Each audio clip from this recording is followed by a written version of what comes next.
solar setup na ito, paano namin ginawa at ang mga expenses. Ngayon, lalagay kami ng sa setup namin yung rails. 2.5 yung railings natin para sa ating panel. 2.5 length worth 700 pesos. Tapos yung footing natin meron siyang tatlo sa isang rail, 1, 2, 3, tapos mayroong dalawa sa gitna lang. Yan. Paglalagay ng ito yung rail para malagyan siya ng L footing, ito yung L foot o yung bracket para sa rib type. Ito yung accessory niya, meron siyang bolt washer na malaki dalawa, tapos isang nut, tapos maliit na lock washer. Sa paglagay, okay, sa paglalagay ng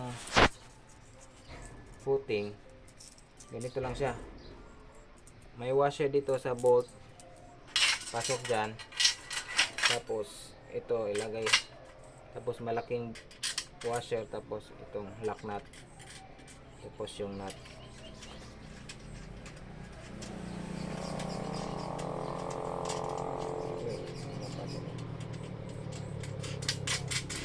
Yan. Ito na yung tatlo. 1, 2, 3. Okay. Okay, stop. At saka ito yung mid clamp. So, ito yung pandugtong sa dalawang rails. Yan.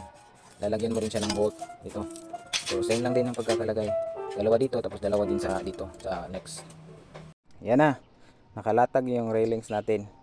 So, nilagyan namin ng numbers doon sa baba para pag lagay dito, diretso na. Ito yung 1.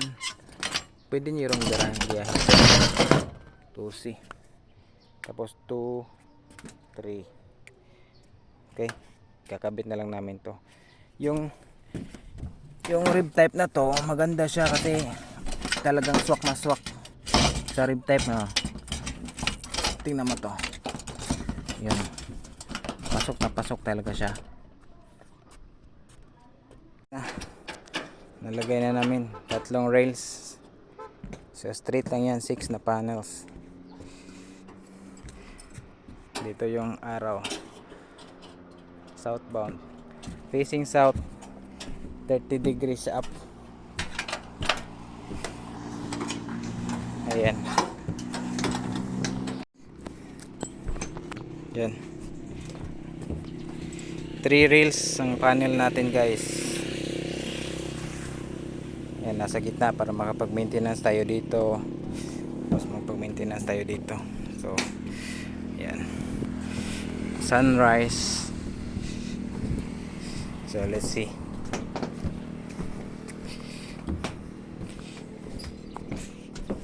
Yung mid clamp. Ito ang mag-clip ng dalawang panels in between. Ito naman yung end clamp end sa gilid ito.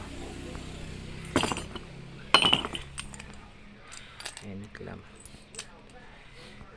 Ito sa pagbili ko, meron siyang blue plastic kasali sa packaging. So tinatanggal lang namin. Hindi naman kasali yan. Tatanggalin lang to.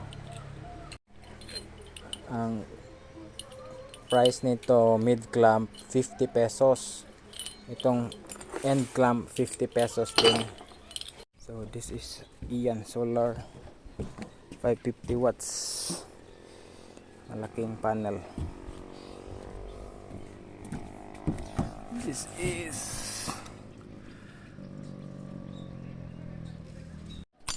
ito end clamp. Ito to sa gilid, guys, pinakagilid to ilagay. Ayan. Ayan pati nito yun, clamp. Naka-clamp, baliktad to. Guys, pag naglagay kayo, meron tong 2 sides. Ito may zigzag to, ito. May zigzag dito. Dito sa kabila, plain. So itong zigzag dapat nasa naka-flat siya dito. Kasi para mag-clip to eh. Itong zigzag itong groove ng holding nut. Yan. So, para pag ganyan niya, itong corrugation niya mag-hold din siya dyan, diba? Kita nyo kaysa plain lang siya, mas mag-fit siya ito. Okay, So ito na, naikabit na namin. So far, okay naman. Mukhang matibay naman.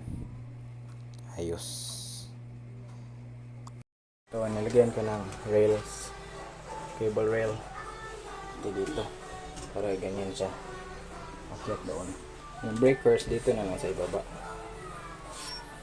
Guys, i-connect ko na yung batteries. Dalawa. Dito sa breakers. This is the line side. This is the load side. So, parallel ko lang dito. Tapos yung outlet, akyat doon sa breaker. Okay. Ito lang yung connection niya. Both 4AW 25mm squared. So, ito yung sa inverter, SRNE. Battery, positive, negative. Positive, negative. Itong positive galing sa load side ng breaker mula sa line side ng battery at line side ng other battery. Itong isa, wiring diagram. Follow na lang natin tong drawing naka-guide. Tapos ipang-connect na lang to natin isa-isa. Yan.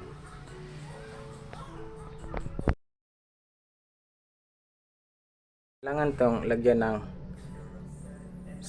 ferrules para hindi delikado sa short circuit.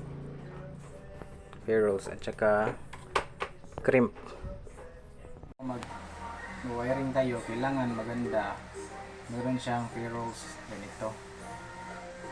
Tapos i-crimp mo siya. Just at the end. Oh, ito. Lazada lang to. Crimp na ganyan. Okay. Hanggang dito lang yung i-clip mo sa breaker.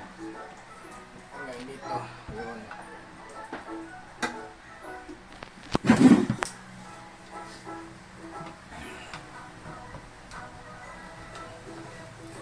ATS outlet.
Mga wirings.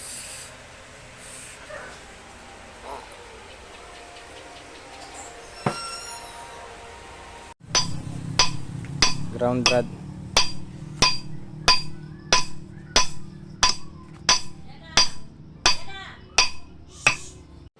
So ito na guys, operational na siya. Inverter. Nakapag full siya ng batteries. Maganda yung rails. Nakatago yung wire. Dapat kasi distansya niya 500mm. So kaya nakaganyan siya. Dito 300mm. Saka dito space. Para dito yung buka na yung setup. At may output na siya. So 11:28 AM, meron siyang 3.5 kilowatts na production galing sa solar. Yung total PV panel natin is only 3.3 kilowatts. So lumampas pa siya ng konti, no? Malakas kasi ang sikat ng araw ngayon. And finally, expenses. Ito yung total ng expenses ko. Nakalagay dyan. 161,014 pesos.